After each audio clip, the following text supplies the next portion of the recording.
शांति पथ प्रदर्शन का स्वाध्याय हम सभी कर रहे हैं। क्षुल्लक श्री जिनेन्द्र जी वर्णी द्वारा विरचित। मंगलम भगवान वीरो मंगलम गौतमो गणी मंगलम कुंद कुंदाद्यो जैन धर्मोस्तु मंगलम।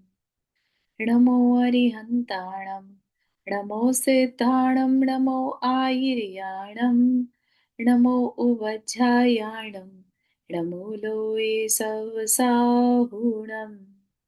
पंच परमेष्ठी भगवान की जय। अगले 45 मिनट के लिए सभी प्रकार के पापों का त्याग करके सभी 9 बार नमो का मंत्र पढ़ ले।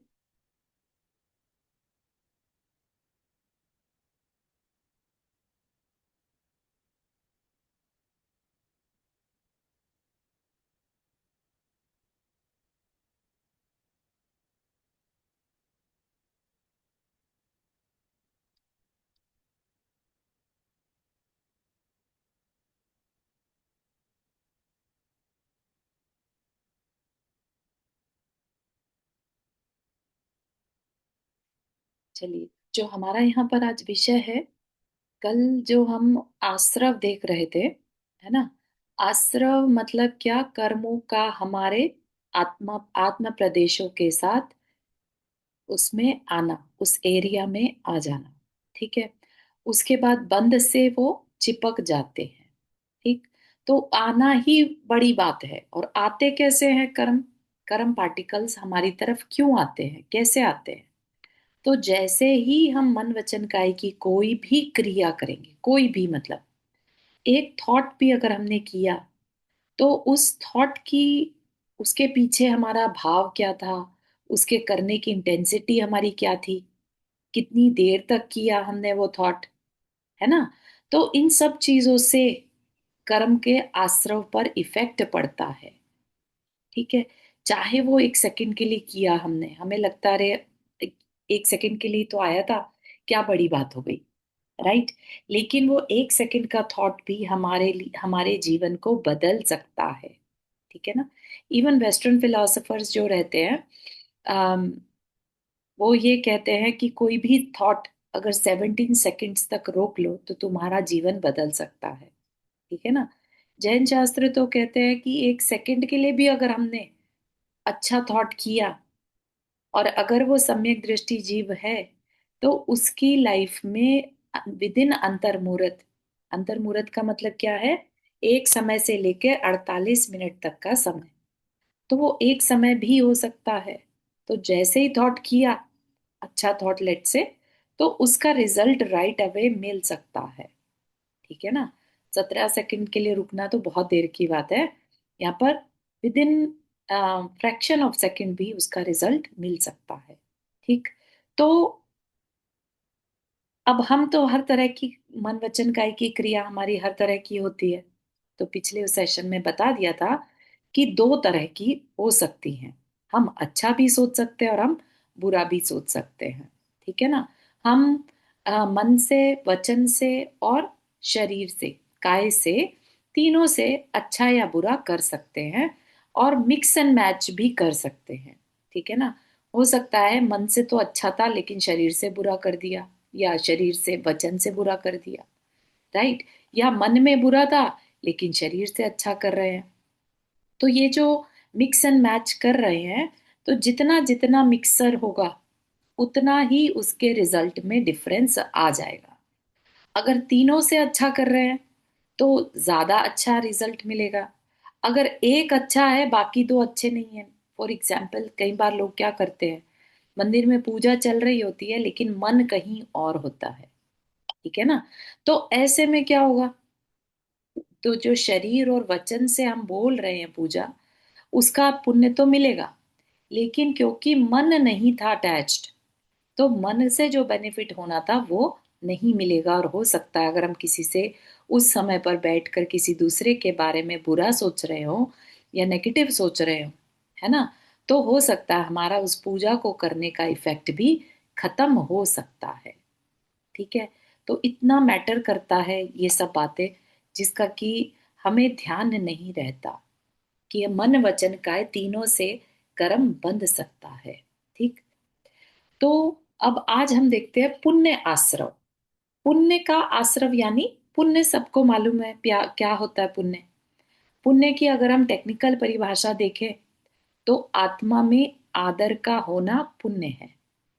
जिसको भी अपनी आत्मा का कल्याण करना होगा उसके लिए उसके अंदर जो भी भाव आएंगे वो पुण्य है। ठीक है। और जो भी आत्मा के आ, आत्मा से हमें दूर ले जाए वो पाप है। ठीक है। सिर्फ इतना ही परिभाषा है। अब आप देख सकते हैं हर एक के लिए पुण्य की डेफिनेशन डिफरेंट हो सकती है। ठीक है। जिसके लिए भी जो भी चीज उसकी आत्मा के कल्याण में कारण बने वो पुण्य की क्रिया है। ठीक। पुण्य भी अपराध सुनने में थोड़ा सा अजीब लगेगा लेकिन पुण्य को अपराध कहा क्यों किस अपेक्षा से क्योंकि उसमें भी आश्रव हो रहा है। और आश्रव क्या है। बेसिकली कर्म का आश्रव होगा तो वो हमें संसार में अटकाए रखेगा। ठीक है। तो उस अपेक्षा से इसको अपराध कहा। ठीक है। कोई भी अभी मन में जजमेंट नहीं बनाना अरे पुण्य भी अपराध है तो नहीं करना चाहिए क्या। तो ऐसे भाव अभी नहीं लाना पूरा पढ़ते हैं फिर देखते हैं क्या कह रहे हैं। शांति के घातक तथा इच्छा ज्वाला में नित्य मुझे भस्म करने वाली आश्रव की बात चलती है। इसके दो अंगों में से अशुभ आश्रव और अशुभ अपराध की बात हो चुकी है। अशुभ आश्रव क्या है।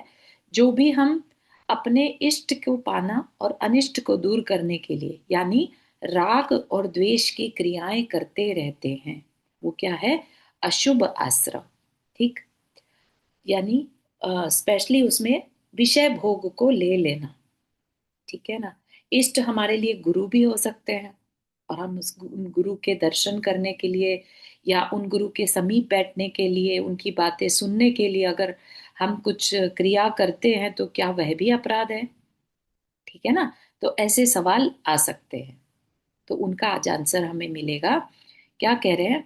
अब चलेगी शुभ अपराध की बात। अपराध भी शुभ हो सकता है।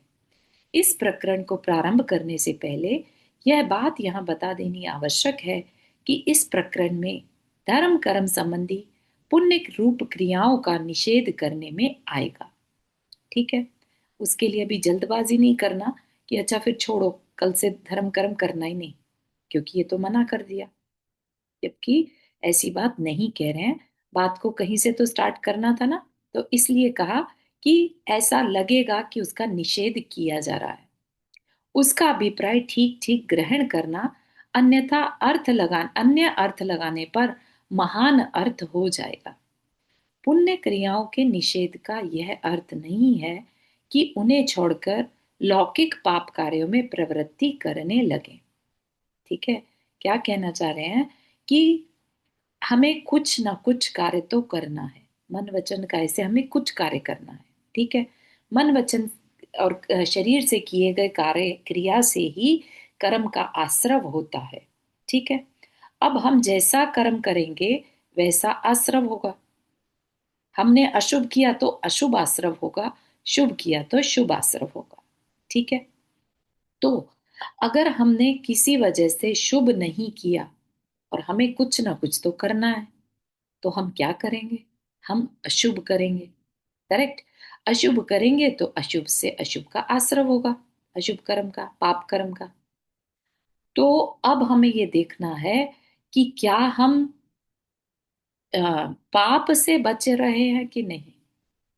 हमें अपनी जिस भूमिका में हम हैं गृहस्थ हैं तो हमें अपने पाप की क्रियाओं से बचने का प्रयत्न करना है क्योंकि मन वचन काय की क्रिया को हम नहीं रोक पाते।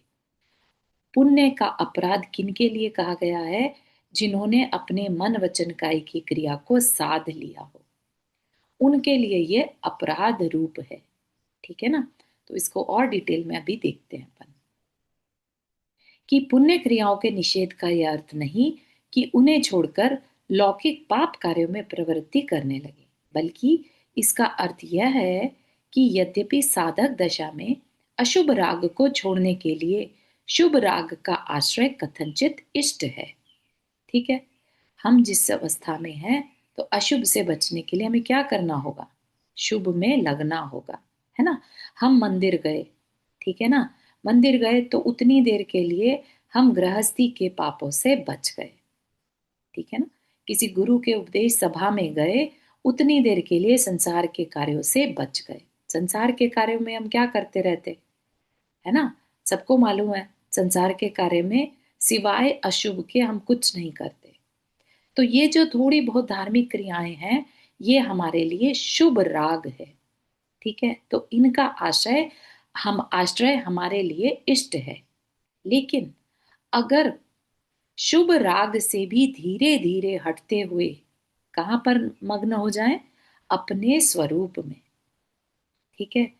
तो यहां तक कि अंत में जाकर इसको सर्वथा तज कर ध्यानस्थ हो जाए, तब उस अवस्था में तो कह सकते हैं कि शुभ भी हमारे लिए अपराध है।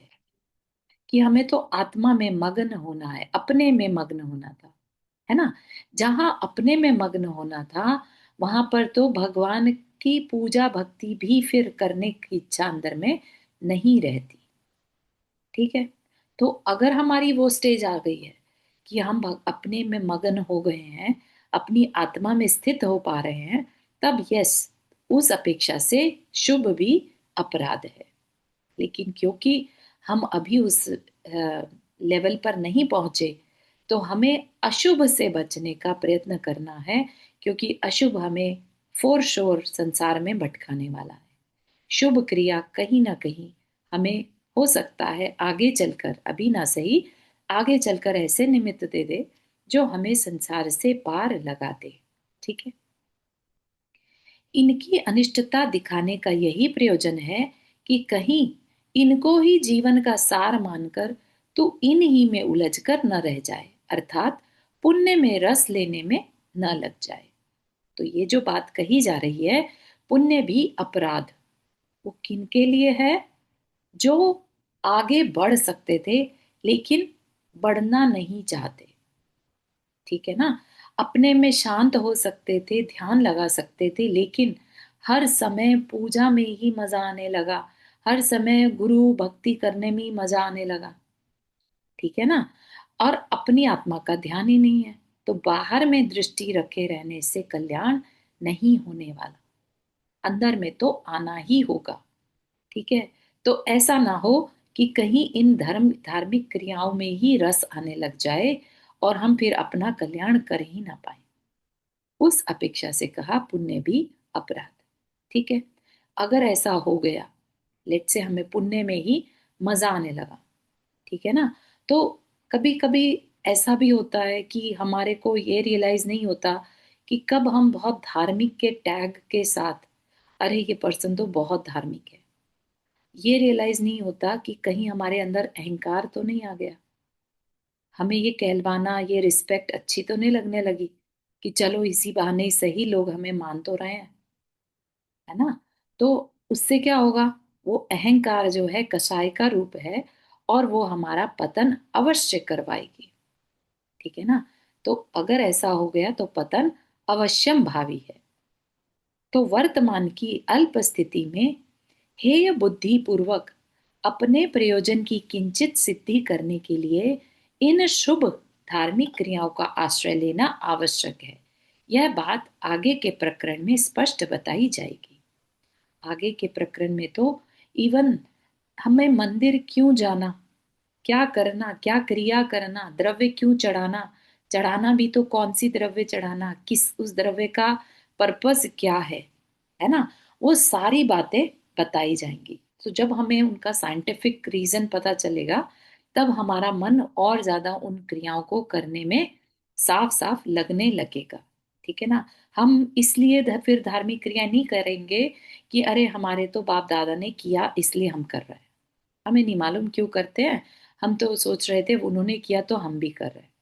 ऐसा नहीं, ठीक है ना। हर काम को लॉजिक के साथ और अपने खुद के एक्सपीरियंस से समझकर करना, ठीक है। कल के प्रकरण में बताई गई, कल के प्रकरण मतलब पिछले चैप्टर में जो बताई गई, वे मन वचन काई की क्रियाएं हो, वे ही केवल उतनी ही हो, ऐसा नहीं है, ठीक है। धर्म कर्म के संबंध में भी उनकी क्रियाएं चला करती हैं।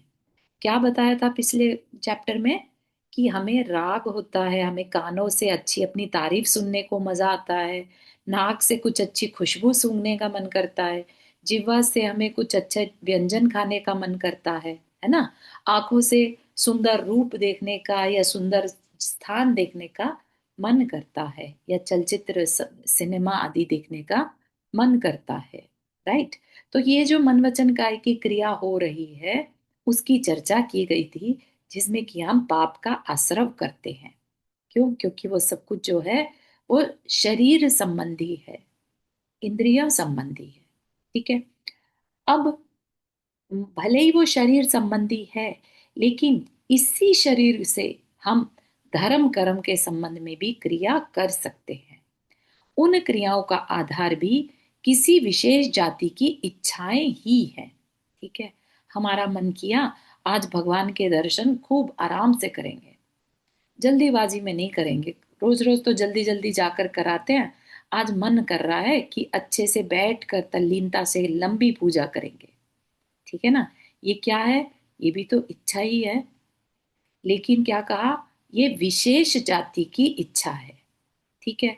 और क्योंकि ये इच्छा है, इसलिए इसको आश्रव के प्रकरण में शामिल किया गया। ठीक है। इसको अपराध वर्ड से कहा गया, क्योंकि ये इच्छा है। लेकिन, ठीक है ना, लेकिन आगे इसके बारे में बताएंगे कि ये इच्छा जो है, ये कदाचित कथनचित हमारे लिए उपादेय है। ठीक है। इच्छा से व्याकुलता होती है। कई बार आपने देखा होगा, कई लोगों को मंदिर जाने की भी व्याकुलता हो जाती है।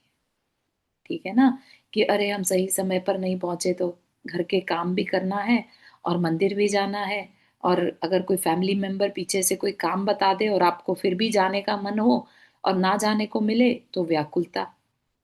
ठीक है ना। ये सब क्यों हो रहा है? इस व्याकुलता के पीछे भी हमारी इच्छा है। हमने मन बना लिया था मंदिर जाने का, और कोई अंतराय आ गया, तो अब हम बैठकर व्याकुल हो रहे हैं। ठीक है ना।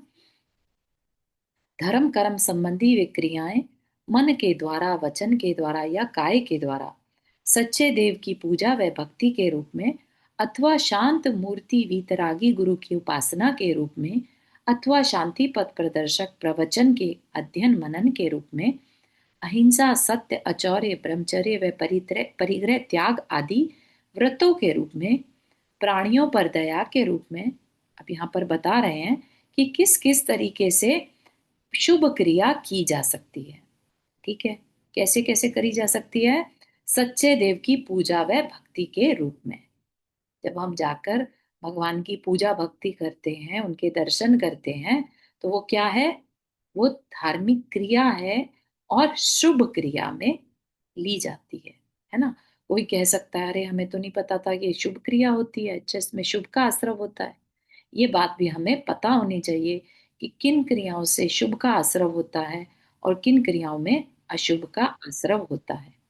वो अलग बात है कि जब हम बड़े हो रहे होते हैं, तो हमें सिखा दिया जाता है कि मंदिर जाने से पुण्य मिलता है, भगवान के दर्शन करने से पुण्य मिलता है ना।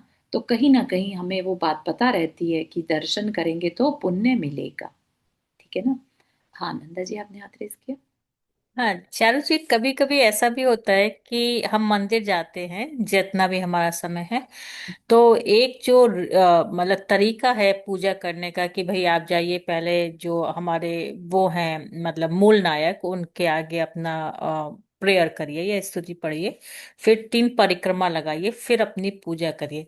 लेकिन कभी होता है कि हम लेट हो जाते हैं, हम सीधे पूजा में बैठ जाते हैं। तो इससे भी क्या हमारे विचारों में या मतलब कुछ हमें फर्क पड़ता है, या सारा कुछ जैसा भी आप वहां जाके शांत होके कर सके वही सही है? हाँ, मेन होता है भगवान के दर्शन करना। पूजा और भक्ति करना तो सब्स्टिट्यूट है। मतलब हम, मेन है भगवान के दर्शन करें बहुत अच्छे से, और थोड़ा सा उसमें अपना श्रुत ज्ञान लगाएं कि ये भगवान कैसे बने, क्या इन्होंने किया जिसकी वजह से भगवान बन गए। इन्होंने अपने घातिया कर्मों को नाश कर दिया, तो फिर ध्यान जाएगा कि घातिया कर्म क्या है, वो मेरे अंदर भी है ना। तो मैं कहाँ, भगवान कहाँ। तो इस तरह का थोड़ा सा कॉन्वर्सेशन अपने अंदर चलना चाहिए। भले ही हम पूजा करते करते भी वो काम कर सकते हैं, और जाकर भगवान के दर्शन कर रहे हैं तो भी कर सकते हैं। पर्पस क्या है?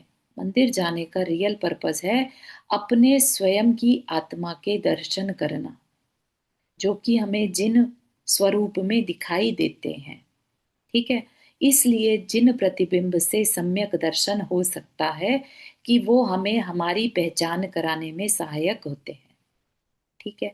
लेकिन अगर किसी ने सिर्फ एक खाना पूर्ति करनी है कि बस मैंने तो जाना था और पूजा की लाइनें पढ़ी और आ गए, ना तो उसके शब्दों पर अर्थ पे ध्यान गया, ना भगवान की मूर्ति पर ध्यान गया, और पूजा की लाइंस पढ़कर और घर आ गए, ठीक है ना, तो उसमें भी पुण्य तो मिलेगा। मंदिर गए हो, उस एनवायरनमेंट में गए हो, तो पुण्य तो मिलेगा, लेकिन उतना गाढ़ा पुण्य नहीं मिलेगा जो कि हम अपने भावों से उस समय को यूटिलाइज करके क्रिएट कर सकते थे। तो पर्पस क्या है? अंदर में सरलता का आना। मंदिर हम गए तो हमारे एकदम सरल परिणाम हो जाए, हमें दूसरा पर्सन दिखाई ही ना दे, है ना, हम और भगवान बस दो जने दिखाई दें। ठीक है ना, हम किसके लिए मंदिर जा रहे हैं? हम भगवान के दर्शन करने के लिए मंदिर जा रहे हैं। हमें दूसरा पर्सन दिखाई ही ना दे, हम उन्हीं से बात करें, भगवान से बात करें। ठीक है ना। ऐसा नहीं है कि भगवान का कोई जवाब आने वाला है, लेकिन हमारे मन में जो भी है, हम अपनी तकलीफों को बाद में रखें, पहले हम उनका गुणगान करें।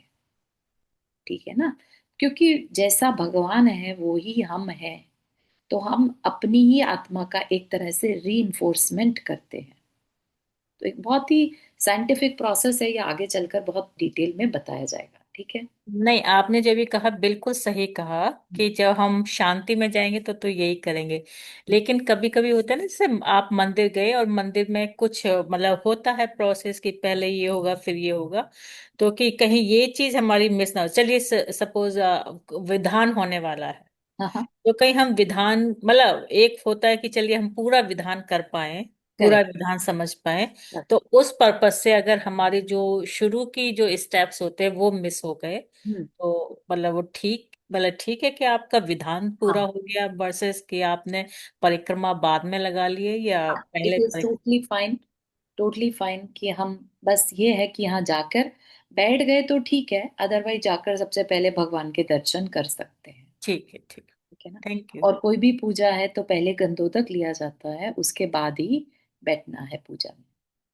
ठीक है। ये जरूर, ये दो स्टेप जरूर कर लें। फिर से बताइएगा कौन से दो स्टेप आपने कहा कि भगवान के चलिए। दर्शन कर लेना आगे जाकर, और गंधोदक लगा लेना। ठीक अच्छा, है। गंधोदक भी पहले ला के फिर पूजा कर रहे हाँ हैं। हाँ, that is the step, that is अच्छा। Purpose is. सबसे पहले वैसे तो इन रियलिटी तो अभिषेक ही किया जाता है। ठीक है। अगर वो नहीं कर पा रहे और सीधा पूजा में बैठना है, तो पहले गंधोदक लगा लीजिए, फिर पूजा में बैठिए। अच्छा, ठीक है, बहुत बढ़िया, अच्छा, थैंक यू। गंधोदक को अपन जो प्रक्षाल का जल हो हाँ वो जी, बोलते हाँ हैं। जी, हाँ जी। अच्छा, ठीक ठीक, थैंक थैंक सॉरी, आपने क्या बताया? फिर से बताइए। यू। आई सेड कि अगर कभी जल्दीबाजी में है और अभिषेक के समय नहीं पहुंच पाए, और हमें जी। बैठना है, तो भगवान के दर्शन करके, उनकी जिन प्रतिबिंब के दर्शन करके, अभिषेक का गंधोदक लगाकर फिर पूजा में बैठिए। डायरेक्ट पूजा ओके। में ना बैठ के, ये इतना ओके। कर। अच्छा, तो वैसे भी हमेशा भी जैसे पूजा करते हैं अभिषेक के बाद, तो पहले गंधोदक लगाना चाहिए। हाँ जी, हाँ जी। ओके।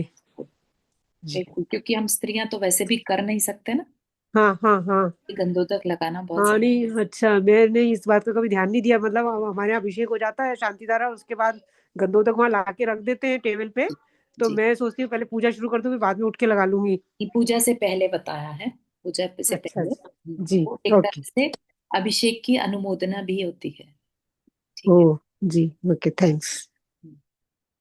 ठीक है, बहुत साइंटिफिक है सब कुछ। तो हमें इन क्रियाओं को समझना है, ताकि हम सिर्फ प्रोसेस में ना उलझें, और उसका सही हमें बेनिफिट मिल सके। ठीक है। धर्म कर्म संबंधी वे यू। एक क्रियाओं को मिनट, एक बताई मिनट जा बता रही। सकते, एक मिनट। ये सॉरी, थोड़ा सा मैं कंफ्यूज लगा, आप कैसे पुण्य भी मतलब पाप भी, जब हम पुण्य करें वो भी पाप कैसे हुआ? पुण्य भी पाप कैसे हुआ? तो हम्म, अपेक्षा है यहाँ पर, ठीक है। ये किस अपेक्षा से है? जिस समय हम पुण्य करते हैं, तो हम्म, पुण्य कैसे करते हैं? हम कुछ ना कुछ मन वचन काय की क्रिया से करते हैं, हम्म, ठीक है। मन वचन काय की क्रिया, जैसे कि मंदिर गए, हम्म, ठीक है, स्वाध्याय कर रहे हैं या मंदिर जा रहे हैं, कुछ भी कर रहे हैं, ठीक है, अच्छे कार्य कर रहे हैं, हम्म। उस समय हम आत्मा से दूर हैं। आत्मा से दूर होना ही अपराध बताया है। वो अपना ध्यान उसमें चला जाता है इसलिए। हाँ, आध्यात्म की अपेक्षा से वो अपराध है, ठीक है। बात को समझिएगा, डीप मीनिंग है ये इसका। एक्चुअली मैं थोड़ा सा कंफ्यूज लगा इसलिए पूछने बैठ गया आपसे। हाँ, ठीक है। तो थैंक यू। आध्यात्म की अपेक्षा से, आत्मा की अपेक्षा से पुण्य भी अपराध है, ठीक। अपन मतलब अपनी आत्मा से दूर हो गए उतनी देर हाँ, के लिए। उतनी ओके। देर, ठीक है। चलिए, तो सच्चे देव की पूजा व भक्ति के रूप में करेंगे जो भी क्रिया, वो हमारे लिए पुण्य होगा। अथवा शांति मूर्ति वीतरागी गुरु की उपासना के रूप में, गुरु की उपासना मतलब उनकी सेवा शुश्रूषा भी इसमें आ जाएगा। अथवा शांति पथ प्रदर्शक प्रवचन के अध्ययन मनन के रूप में। शांति पथ प्रदर्शक यानी ये शास्त्र खाली नहीं, कुछ भी अगर हो, ठीक है ना, मोक्ष मार्ग को बताने वाला कोई भी प्रवचन हो, स्वाध्याय हो, वो सब इसके अंतर्गत आ जाता है। और न सिर्फ सुनना, बल्कि उसका मनन करना, चिंतन मनन करना, सुनने के बाद उसको रिपीट करना मन में, दैट इज कॉल्ड मनन, ठीक है। तो जितनी देर तक वो हमारे मन में चल रहा है, चिंतन चल रहा है, उतनी देर तक समझ लीजिए कि मन से हम पुण्य की क्रिया कर रहे हैं, ठीक है। तो पुण्य का आश्रव होता है। जरूरी नहीं है हमेशा मंदिर जाकर ही हम सिर्फ पुण्य कमा सकते हैं। आप जितनी देर स्वाध्याय और शास्त्र की या इवन घर बैठे भगवान का चिंतन कर रहे हैं, उनके गुणों का चिंतन कर रहे हैं, तो भी हम पुण्य का आश्रव कर रहे होते हैं, ठीक। और कैसे कर सकते हैं? अहिंसा, सत्य, अचौर्य, ब्रह्मचर्य व परित्याग, परिग्रह त्याग आदि। तो व्रत जो है, हम कोई भी छोटे से छोटा व्रत नियम ले लें, उससे भी हम पुण्य आश्रव करते हैं। और प्राणियों पर दया के रूप में, ठीक है, ये बहुत बड़ा कॉन्सेप्ट है। प्राणियों पर दया के रूप में हमें पुण्य हो रहा है, सोचिए आप, है ना। इसमें तो कोई धार्मिक क्रिया भी नहीं हो रही है, फिर भी हम पुण्य का आश्रव कर रहे हैं, ठीक है ना। तो ये चीज चिंतन का विषय है कि जब हम दूसरे प्राणी की आत्मा का एक तरह से रिस्पेक्ट कर रहे हैं, उसको भी दुख होता होगा, है ना, वो तकलीफ में है, तो उस पर कुछ दया करूं, उसकी तकलीफ को दूर करूं।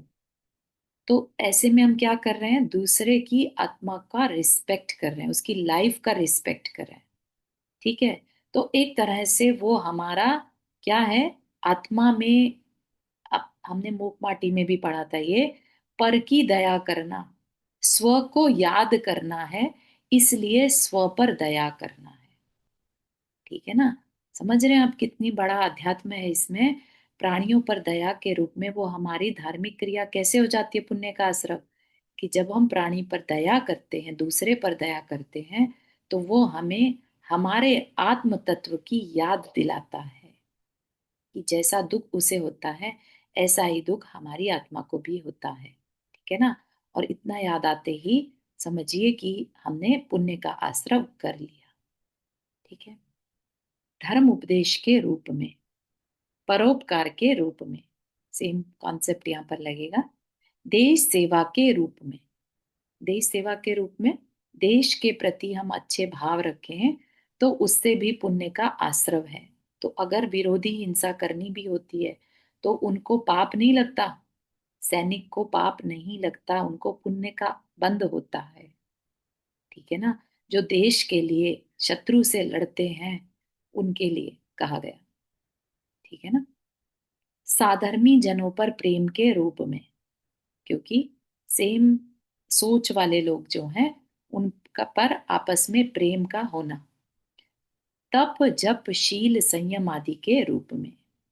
तप, तपना मतलब इच्छा निरोध तपा, राइट। कोई भी व्रत नियम लेना, जप यानी ध्यान में रहना, और शील संयम जो हमारे अपने शील होता है, अच्छे बिहेवियर, है ना, अपनी मन वचन काया की जो भी अच्छी क्रियाएं हैं उन उस रूप में, इत्यादि अनेकों रूप में मैं नित्य ही किया करता हूँ। इन सब क्रियाओं का वर्णन आगे क्रम से किया जाने वाला है। ठीक है, तो अभी इसको और डिटेल में देखना है तो अपन आगे देखेंगे। यहाँ केवल इतना मात्र दर्शाना इष्ट है कि ये सर्व क्रियाएं आश्रव हैं, अपराध है। एक, ओह, क्या कहा जा रहा है, मानो बाण ही फेंके जा रहे हैं। कलेजा छलनी हुआ जाता है ये वचन सुनकर। धार्मिक क्रियाएं और अपराध, निकाल दो इस वक्ता को बाहर। कौन से देश की बात सुनाने आया है, नास्तिक कहीं का। बस बस बंद करो यह वाचनालाप, ऐसी बात सुनने को हम तैयार नहीं, है ना। जिसने शुरू से सिर्फ और सिर्फ पुण्य करने की बातें सुनी हो, कभी आध्यात्म में प्रवेश ना किया हो, तो उसके अंदर ये बात आ सकती है कि अरे, पुण्य को पाप बता रहे हैं, पुण्य को अपराध कह रहे हैं, ये किस तरह का पर्सन है, निकालो इसे यहाँ से, है ना। तो ये हमें उतावली नहीं करनी है। ठीक है। जप तप शील संयम पूजा दान भक्ति सेवा सब अपराध, अरे कितना कठोर है तेरा हृदय। प्राणियों की रक्षा और अपराध, हमसे नहीं तो ईश्वर से तो डर। और इस प्रकार की अनेकों बातों का मानो तूफान ही उठ गया हो आप सबके हृदय में। ऐसी बात कभी न सुनी न देखी, एक अनोखी बात। इतनी कठिनाई उठा उठाकर जिन क्रियाओं को बड़े बड़े योगीश्वरों ने किया, आज उन्हें वो अपराध बताया जा रहा है। यह कोई नई जाति का धर्म चलाना चाहता है, सबको ही नास्तिक बनाना चाहता है। शांत हो प्रभु, शांत हो। यह नास्तिक बनाने की बात नहीं है, शांति दिलाने की बात है। ठीक है, शांति को याद रखिएगा। चौथे प्रकार की शांति कौन सी थी, आत्मिक शांति। ठीक है, तेरा कोई दोष नहीं, वास्तव में कभी इतनी निर्भीकता से ऐसी बात का न सुनना ही तेरे इस शोभ का कारण है। कभी आज तक किसी ने इतनी रूडली कहा ही नहीं होगा कि पुण्य भी अपराध है। ठीक है, इसलिए एकदम से ऐसा शोभ आ रहा है अंदर में। मन वचन काय की ये क्रियाएं अत्यंत हित रूप हैं, धर्म रूप हैं, मोक्ष देने वाली हैं। इस प्रकार की तेरी पुरानी धारणाएं ही तेरे इस शोभ का कारण है। शांत होकर सुन, तू स्वयं पछताएगा अपनी इस भूल पर। बात कठिन नहीं है, समझने में आ जाएगी। अब तक सुनी नहीं इसलिए समझी नहीं। अब शांत चित्त होकर सुन, मेरे कहने मात्र पर विश्वास न कर। तेरा अंतःकरण स्वयं हाँ कर दे तो स्वीकार कर, नहीं तो न कर। मेरी बात मेरे पास ही तो रहेगी, तुझसे कुछ छीन तो न लूंगा। तो अब बता रहे हैं कैसे पुण्य भी पाप है। कल बताई गई अशुभ क्रियाओं की तो दुनिया ही पाप बताती है, अपराध बताती है। परंतु देखो, वीतराग के मार्ग की अलौकिकता की धार्मिक क्रियाओं को भी अपराध बताया जा रहा है, पाप कहा जा रहा है। पुण्य व पाप में अंतर देखने वाला शांति का उपासक नहीं है, यह कहा जा रहा है। ठीक है, पुण्य हो चाहे पाप हो, किसी अपेक्षा से दोनों में आश्रव हो रहा है। ठीक है ना, और जब तक आश्रव हो रहा है तब तक संसार है। ठीक है ना, तो उस अपेक्षा से कहा, शांति का उपासक जो है वो इनमें अंतर नहीं देखता। कुछ आश्चर्य की बात है, कभी निर्भीकता है वीतरागी गुरु, कितनी निर्भीकता है वीतरागी गुरुओं की बात में। सर्व लोग एक और वे अकेले एक और, बेधड़क धार्मिक क्रियाओं को पाप बताने वाले। यहां तक कह दिया है ज्ञानी जनों ने कि भगवान मुझे सब कुछ हो, बड़े से बड़ी बाधा भी स्वीकार है, पर पुण्य कभी ना हो। अरे, कैसी अजीब बात है यह कि जिस पुण्य को, जिस धर्म को सब चाहते हैं, उसे ज्ञानी इनकार करते हैं। ठीक है ना, याद रखिएगा जो हमने ज्ञान धारा कर्म धारा की बात समझी थी, तो ज्ञान धारा में रहने वाला ज्ञानी, ठीक है ना, और कर्म धारा वाला पुण्य या पाप कर्म करने वाला। ठीक है, याद होगी आगरे के विरागी गृहस्थ श्री बनारसी दास जी के जीवन की यह घटना, जब उन्होंने बादशाह अकबर से यह मांगा था कि अगर आप मुझ पर प्रसन्न हैं तो कृपया आज के बाद मुझे अपने दरबार में मत बुलाना। और आश्चर्य में पड़ गया था सारा दरबार उस समय।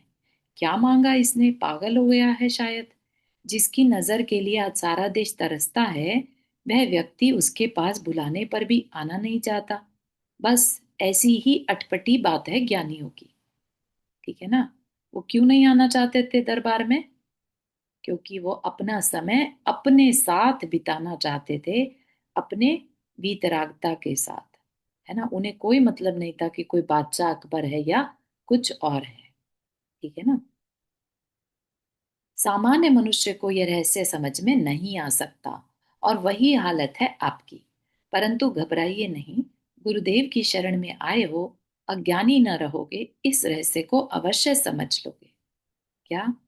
विषय को समझने से पहले यह बात अवश्य हृदयंगत कर लीजिए कि सिद्धांत वही होता है जो सर्वत्र समान रीति से लागू हो। सिद्धांत वही है, मतलब जैसे कि अग्नि है। ठीक है। अग्नि अगर जलाती है तो बच्चे को भी सेम जलाएगी और बूढ़े को भी सेम जलाएगी।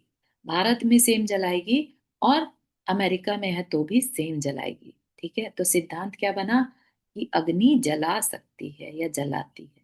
ठीक है। जो सर्वत्र समान रीति से लागू हो वही सिद्धांत है, यानी वही लॉ है। ठीक है। कहीं लागू हो जाए और कहीं नहीं, उसे सिद्धांत नहीं कहेंगे। वह क्या है? वह कल्पना है, पक्षपात है। ठीक है।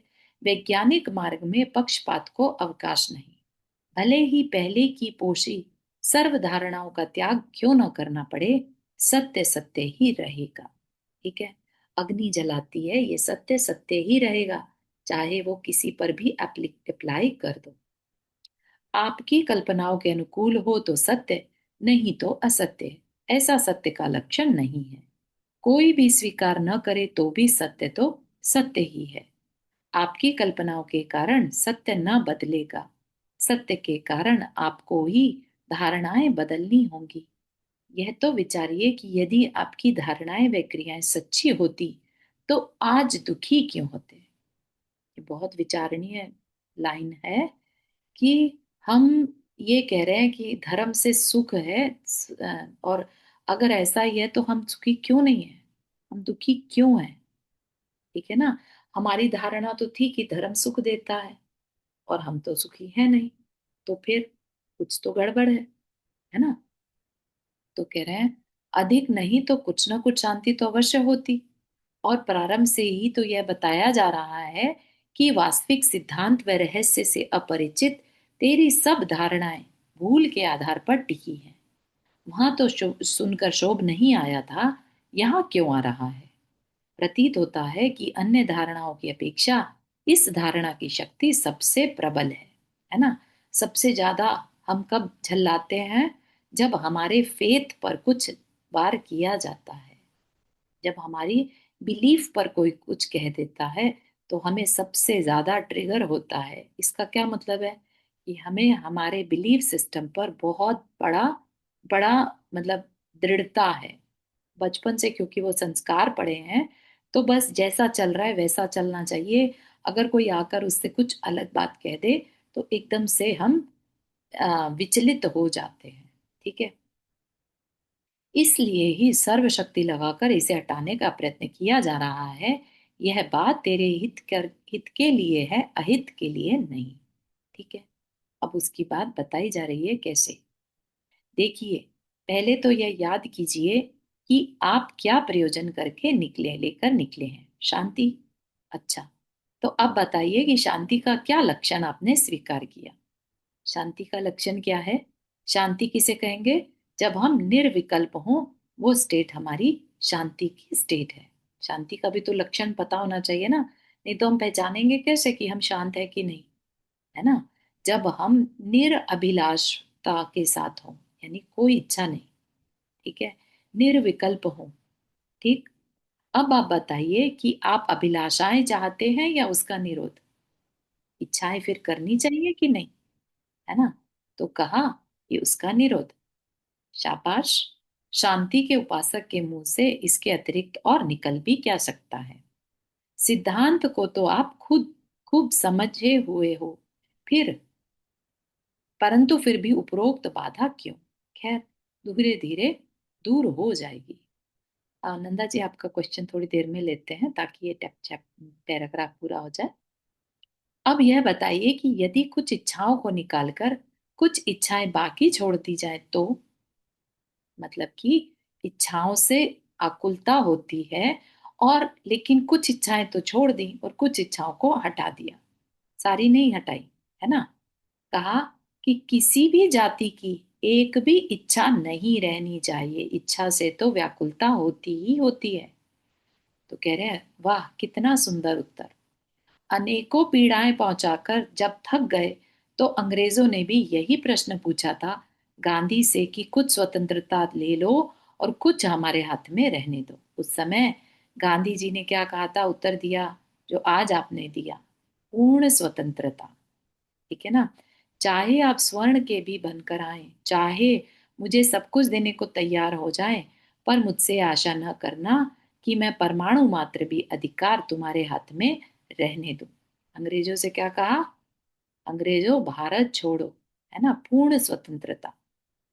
मुझे पूर्ण स्वतंत्रता चाहिए और पूर्ण ही लूंगा, रत्ती भर कम नहीं। अच्छा निर्णय हो चुका कि सब इच्छाओं का अभाव करना ही आपका प्रयोजन है। अब याद रखना इसे, आगे जाकर भूल न जाना। आ जाइए अब मूल विषय पर। विचारिए कि उपरोक्त धार्मिक क्रियाएं इच्छा के बिना की जाती हैं या इच्छा सहित। देखिए, हमारी आज की कोई क्रिया भी चाहे पुण्य रूप हो या पाप रूप, चाहे धर्म रूप हो या अधर्म रूप, बिना इच्छा के नहीं हो रही है। यह बात अलग है कि इच्छाएं कई जाति की होती हैं, अशुभ भी होती हैं और शुभ भी। अशुभ इच्छाएं कहलाती हैं भोग अभिलाषा की, जिनका कथन की कल के चैप्टर में आ चुका। और शुभ इच्छाएं कहलाती हैं भोग अभिलाषा से अलग देव पूजा या गुरु सेवा आदि। ठीक है। भोग अभिलाषा के अभाव के कारण ही इन कार्यों क्रियाओं को निष्काम कर्म कहते हैं, जिसका कि गीता में कथन आया है। परंतु विचारिए कि क्या भोग अभिलाषा का अभाव हो जाने के कारण उन क्रियाओं को निरअभिलाष मान ले।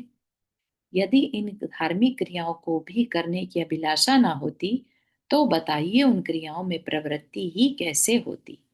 मेरी हर शुभ या अशुभ क्रियाओं के पीछे किसी न किसी इच्छा की प्रेरणा अवश्य होती है। ठीक है। अब देखना यह है कि वे इच्छाएं जो इस धर्म क्षेत्र में मेरे अंतरंग में उत्पन्न होकर मुझे वे क्रियाएं करने की प्रेरणा दे रही हैं, कितने प्रकार की हैं। ठीक है। धर्म क्षेत्र में भी इच्छा हो तो वो भी अलग अलग प्रकार की हो सकती है। कैसे? पहली इच्छा, अत्यंत स्थूल भोगों की प्राप्ति के लिए। धर्म किस लिए कर रहे हैं? कि मुझे ये मिल जाए, मुझे वो मिल जाए। ठीक है ना।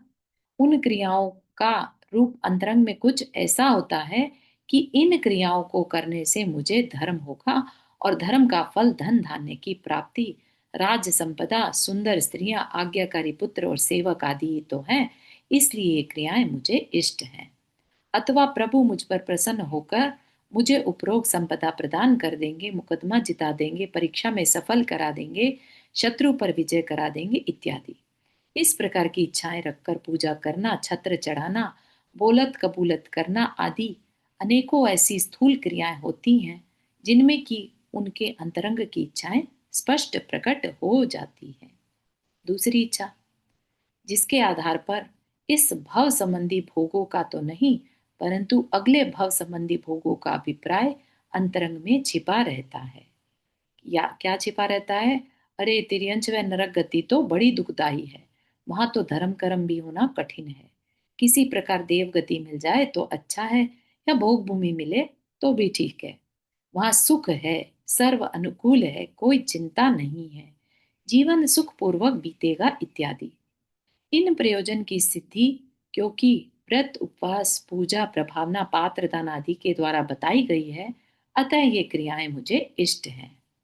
इस अभिप्राय पूर्वक अधिकाधिक भक्ति तप व दान आदि क्रियाएं करता है। यद्यपि स्थूलतः बाहर में वह अभिप्राय पूर्ववत प्रकट होने नहीं पाता, परंतु बातचीत में वह अवश्य प्रकट हो जाता है।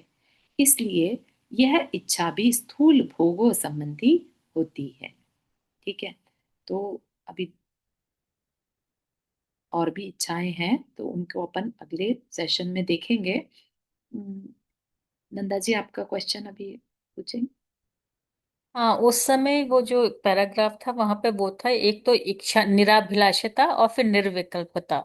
जी तो इसमें निर्विकल्पता कैसे का हम क्या मतलब हाँ, करेंगे? इच्छा खाली इच्छा होती नहीं है, उस इच्छा को फिर पूरा करने का विकल्प होता है। ठीक है ना? तो इच्छा है तो विकल्प भी है। ठीक है, तो अब आप कह दीजिए, चाहे तो उसे निरभिलाषिता कह दीजिए या निर्विकल्पता कह दीजिए, एक ही बात है। ठीक है, अगर विकल्प नहीं है इसका मतलब इच्छा नहीं थी। ठीक है, समझ में आ गया नंदा जी? हाँ, समझ में आ गया, क्योंकि मैं पहले ये सोची थी कि हम भगवान का कोई दूसरा रूप सोचें, ओके, ना सोचते हुए सिर्फ उसी पे फोकस करें। तो आपने क्लियर कर दिया, थैंक यू, थैंक यू। ठीक है। तो यहाँ तक के किसी को क्वेश्चन वैसे हो सकता है, अभी क्वेश्चन आ रहे होंगे इच्छा से रिलेटेड, तो अपने अगले सेशन में कंप्लीट होगा, है ना? तब तक के लिए हो सकता है अपने क्वेश्चंस को आप संभाल कर रख सकते हैं इनके लिए। हाँ, कुछ कह रहे हैं हीरा जी? हो गया? और किसी को कुछ इससे रिलेटेड पूछना है? ये जो ये इच्छा होती जब है उसको पूरा पूरा होगा क्या? जब पूछेंगे। हाँ, पूरा होने पे पूछे तो बहुत अच्छा। हाँ, अच्छा, तो ओके। अभी क्लियर होगा ना, और हाँ, आगे कुछ आए बिल्कुल होगा, जाए। बिल्कुल होगा, एकदम क्लियर होगा। अगर नहीं होता तो शायद ये हम शास्त्र जी उठाते ही नहीं। ठीक है ना? यहाँ पर इसमें हर चीज का लॉजिकली आंसर अपने को मिलता चला जाएगा, और अपना धर्म में गुरुओं के प्रति, वीतरागता के प्रति बहुमान बढ़ता चला जाएगा। ठीक है ना? चलो जी, हम पूजा करते हैं जी तो उसमें बाद में लिखा होता है ना, आशीर्वाद में, कि ये पूजा करने से ये होता है, तो ये क्या हाँ हुआ? हाँ, वही आंटी, अभी अपनी क्वेश्चन को रखिएगा अपने पास। अपने को आंसर अगले उसमें मिल जाएगा इसका। अच्छा। ठीक है ना? वो आज पूरा नहीं कर पाए समय की कमी से, तो ठीक है, चलिए, जिनवानी स्तुति। अच्छा, इच्छा ये जो इच्छा होती है उसको भी पूरा करने की इच्छा होती है, वो करता हुई। निर्विकल्पता होती है जहां कोई संकल्प विकल्प ना आए, यानी थॉट्स ना चले कि कैसे करूं। ओहो। ठीक है ना? हम्म, हमने इच्छा करी मंदिर जाना है, हम्म, तो हमें टाइम भी देखना है, कैसे जाना है, घर के क्या काम पूरे करने हैं, हाँ, ये सब जो थॉट प्रोसेस चल पड़ता है ना हमारा, हाँ, उसे विकल्प कहते हैं। तो मतलब वो सही नहीं है। हाँ, तो निर्विकल्प अवस्था हाँ, जो है वो हमारी शांति की अवस्था है। ठीक है, अब हाँ। उसको आप स्ट्रेट फॉरवर्ड ये नहीं कह सकते कि अच्छा फिर मंदिर जाना छोड़ दें क्या। है ना? हाँ, मंदिर नहीं जाओगे तो क्या करोगे? क्या आत्मा का चिंतन करने बैठोगे या और कोई काम में लग जाओगे? ठीक है ना? अगर किसी का जवाब है कि नहीं हम आत्म चिंतन में लगेंगे तो ठीक है, फिर कोई दिक्कत नहीं है। हाँ, अमित भाई आपने हाथ पे किया। हाँ चारू जी, हम्म। इसमें जो पुण्य को अपराध वाला जो वो था प्रसंग, उसमें अ, उसमें यही थोड़ा क्लैरिफाई करना था उसमें कि भी मतलब मंदिर जाना, धर्म की क्रियाएं, मतलब क्रिया को क्रिया की तरह नहीं लेना है, राइट? उसमें अपने जो भाव हैं उसके हिसाब से ही वो डिसाइड होगा कि पुण्य क्या है, पाप क्या है।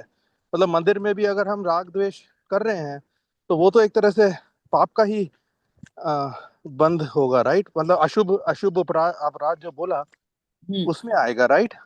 आई जस्ट अम, क्लैरिफाई, मतलब क्रिया को भावों से उसमें करना चाहिए डिस्टिंग्विश, या अभी फिर अभी क्रिया तक तो पहुंचे नहीं, वो कह रहे हैं कि सिर्फ इच्छा भी करी।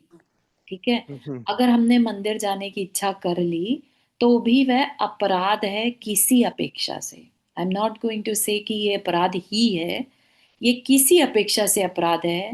राइट, अध्यात्म को जब हम सामने लाते हैं तो, क्योंकि इच्छा है तो आश्रव है। टू ठीक है, आस्कर। और आश्रव हमें संसार में रोकता है उस अपेक्षा से। ठीक है, यस, ठीक है। लेकिन बहुत सुंदर बात यहाँ पर बताई गई कि अगर मंदिर नहीं जाओगे तो कुछ तो करोगे, घर में रहोगे, या शॉपिंग चलेगा जाएगा कोई, या घूमने चला जाएगा, है ना? वो टाइम तो हमें यूटिलाइज करना ही है। लेकिन अगर कोई कहे नहीं मुझे तो सामायिक में बैठना था, ठीक है ना, तो इन दैट केस ठीक है, मान लिया, फिर सामायिक में बैठो, लेकिन क्या उसी समय पे बैठना है? कोई दूसरे समय पर नहीं बैठा जा सकता क्या? तो मंदिर को अवॉइड करने के भाव अंदर में ना हो। ठीक है। हाँ शिफाली जी, आपने हाथ रेज किया।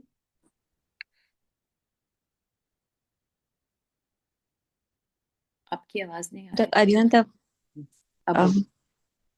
हाँ, तो इसका मतलब फिर ये हुआ क्या कि एक आत्मा जब तक अरिहंत अवस्था में नहीं पहुंच जाती तब तक वो मोक्ष की इच्छा तो रख ही रहेगा, और जब तक इच्छा है तब तक आश्रव हो रहा है। हाँ बिल्कुल सही है। मोक्ष की इच्छा है तब तक आश्रव हो रहा है, और वो होता रहता है जब तक कि हमारी कषाएं खत्म ना हो जाए। लोभ जिसे कहते हैं ना, लोभ संवरण लोभ कषाय 10वें गुण स्थान तक रहती है। ठीक है ना? तो यस, तो बिल्कुल सही। उसको तो पुण्यानुबंधी पाप कहेंगे, राइट? पुण्य, मतलब आश्रम। पुण्य, पुण्यानुबंधी पुण्य, पुण्य से हाँ, हम ठीक है। पुण्य का बंद कर रहे हैं। हाँ, पुण्य पाने के लिए मतलब जो आश्रम बांधा उसके। बिल्कुल ठीक है। और थोड़ी चर्चा अपन अगले सेशन में करेंगे, अभी समय हो गया हमारा। चलिए, जिनवानी स्तुति। जावानी के ज्ञान से सूझे लोकालोक, सोवाणी मस्तक धरो सदा देत हो दोख। हे जिनवानी भारती तो ही जपो दिन रहन, जो तेरा शरण गए सो पावे सुख चैन। ना बार नमक करना।